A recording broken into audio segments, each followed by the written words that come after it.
पैठण शहरात डॉक्टर बाबासाहेब आंबेडकरांना अभिवादन करण्यासाठी भव्य रॅलीचे आयोजन करण्यात आले।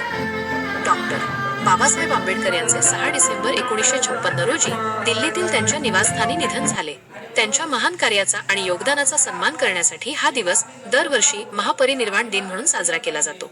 या दिवशी देशभरातून, विशेषतः महाराष्ट्रातून त्यांचे लाखो अनुयायी मुंबईतील चैत्यभूमी दादर येथे जमून त्यांना आदरांजली वाहतात। विविध सामाजिक आणि राजकीय संस्था त्यांच्या विचारांचे स्मरण करण्यासाठी आणि सामाजिक न्याय व समानतेचा संदेश पुढे नेण्यासाठी सभा आणि कार्यक्रमांचे आयोजन करतात। याच पार्श्वभूमीवर पैठण शहरात ही सामाजिक बांधिलकी, समानता आणि न्याय या मूल्यांचा पुनस्मरण करून देणारी ही रॅली शहरातील विविध मार्गांवरून काढण्यात आली। रॅलीत अध्यक्ष सुमित मगरे, स्वप्नील साळवे, माजी नगरसेवक अजित मामा पगारे, गौतम बनकर, Mahendra Salve, Badri Shere, Rajubhau Gaikwad, Arundada Ballal, doctor Pandit Killarikar, advocate Pankaj Kakade, advocate Subhash Khadsar, advocate Deepak Pahilwan, Bharat Athawale, Somnath Nikalje यांच्यासह इतर सर्व मान्यवर मोठ्या संख्येने उपस्थित होते।